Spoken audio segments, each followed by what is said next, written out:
Hey y'all, Jackie here. Welcome to Fantastical Follies. Today we're going to do something completely different. Y'all know I love a good pun. So when I saw that Cait from Willoughby and Rose was giving a call for Gunne Sax dresses, I knew I had to join in.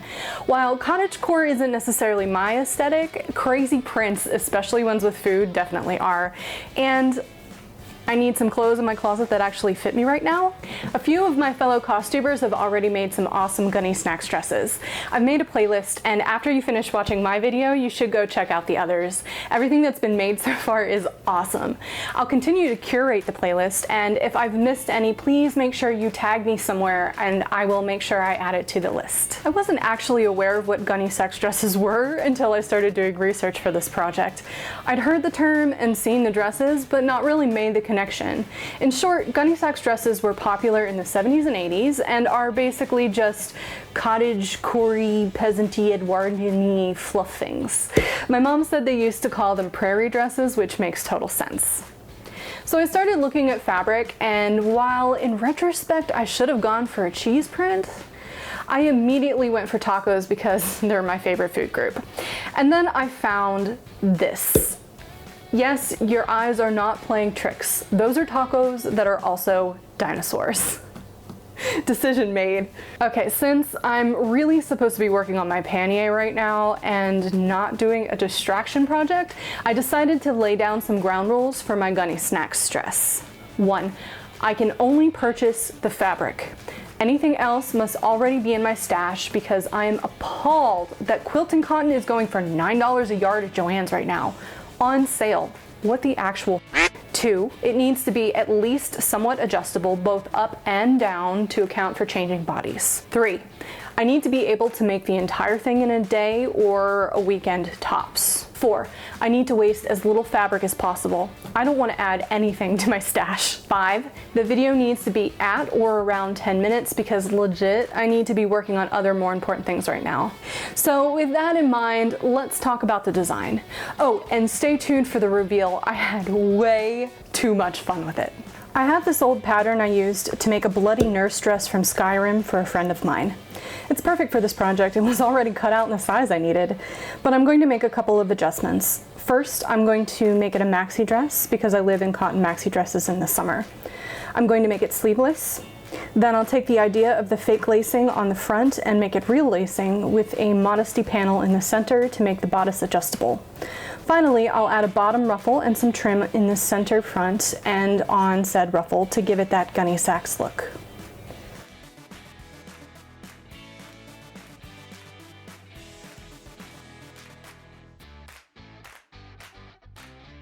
I had a very small amount of ivory crochet trim I got on clearance from Cheap Trends that I thought would go perfect with this.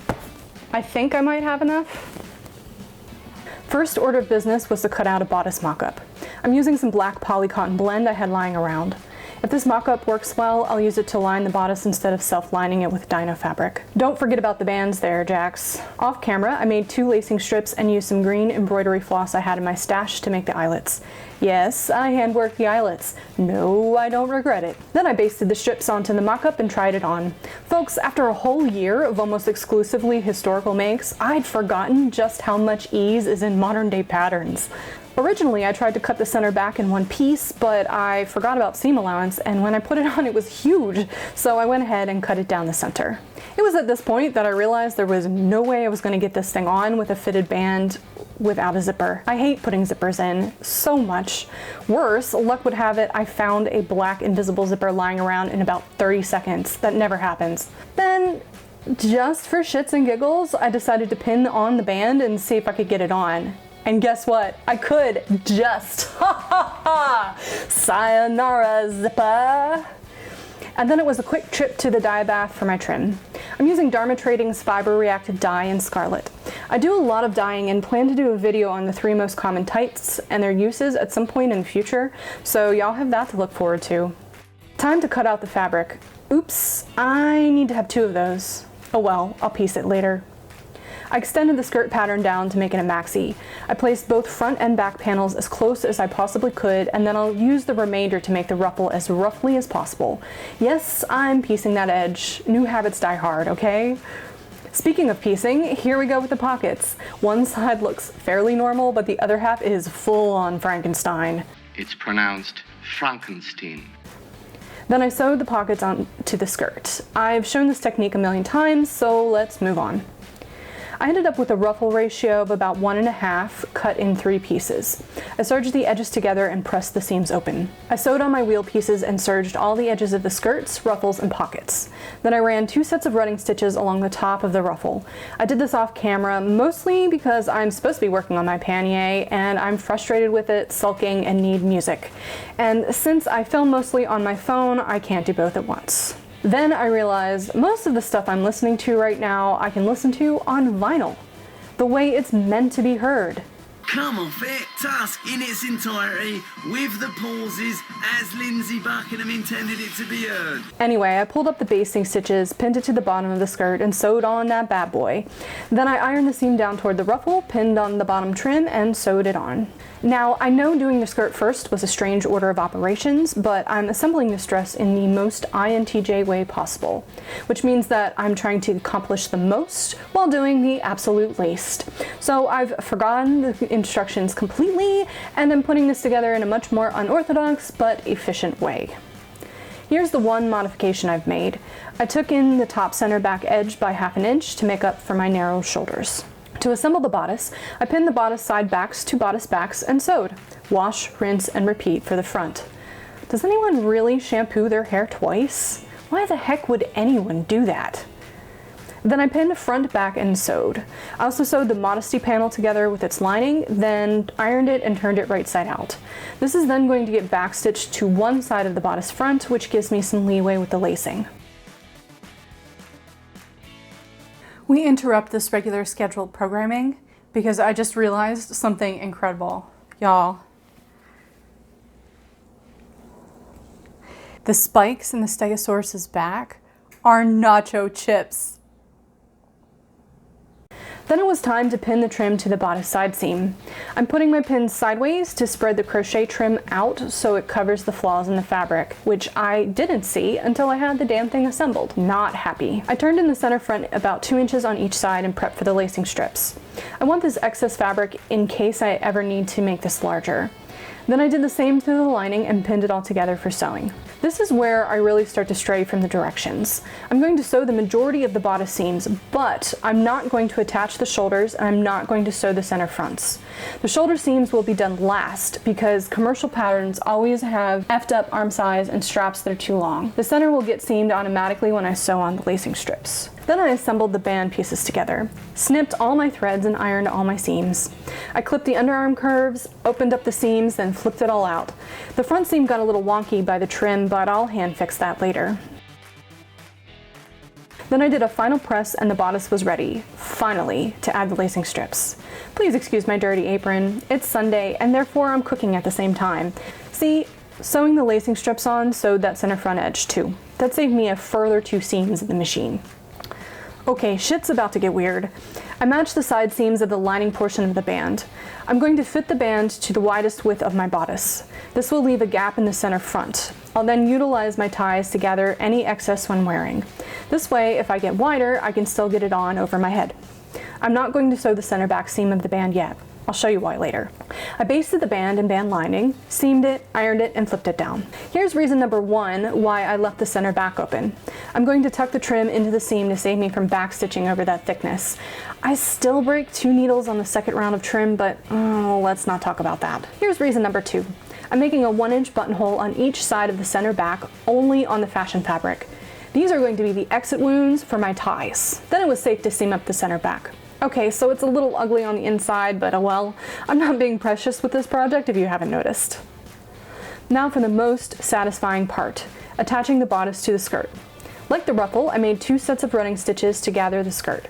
You can do 1 set, but it's easier to control and gets a better result and less mess ups if you do 2. Once it was sewn, I trimmed my seams, then ironed the seam up toward the band. Then I turned under the edge and pinned on the outside. Normally, I'd pin on the inside and hand stitch the lining band down for neatness' sake, but This is day 3 and I'm ready to be finished. So instead I'm doing a trick that people call stitch in the ditch. What I'm doing is stitching from the outside in the seam that I made when I attached the skirt to the band. This lining stitching is then invisible and it catches the band fabric underneath. The trick is to make sure you make the band a little longer than the seam on the inside. This is also a really good trick if you're inserting elastic into something like a waistband to keep the elastic from twisting in its casing. Then it was time to add the second round of trim to the outside band. I'm going a lot slower on this one after I broke those needles. This is shown at actual speed. Then I laced up the front using some 1/4-inch gold poly satin ribbon, a huge roll of which I still have, ironically, left over from my Taco Bell costume. Speaking of leftovers, here's all the fabric I ended up having left over from this project. Pretty good, huh? Weirdly, there's one piece that's exactly the same size as my mullet stomacher. Who knows, maybe if there's enough interest, in the future I'll do a mullet stomacher giveaway. If that's something you'd be interested in, please leave me a comment down below and let me know. Then I tried on the dress and pinned the shoulder seams where I wanted them. Notice how much I took in from the shoulder straps. This is a great way to avoid that weird arm side gap that shows your bra. It's about time for me to do my obligatory call to action. These things really help my videos get seen by people like you. If y'all like this video, please make sure to hit the like button and subscribe if you haven't. If you'd like to make my day, please leave me a comment down below. I answer everyone you take the time to make, although sometimes it takes me a couple of days. #introvert. With the shoulder sewn, notice I'm leaving the seam allowance in case I have to adjust if my size changes. All that was left to sew was the hem. But at this point, you're probably as sick of looking at my ironing board as I am, so let's skip that bit and get right down to the reveal.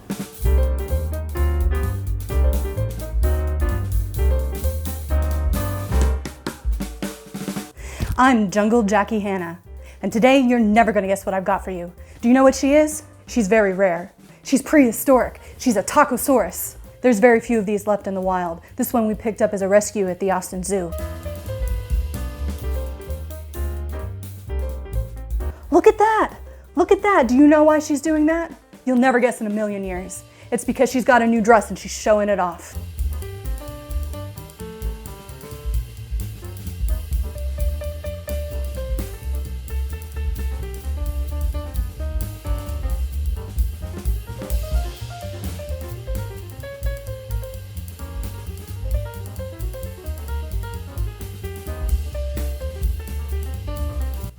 Viewer, listen here.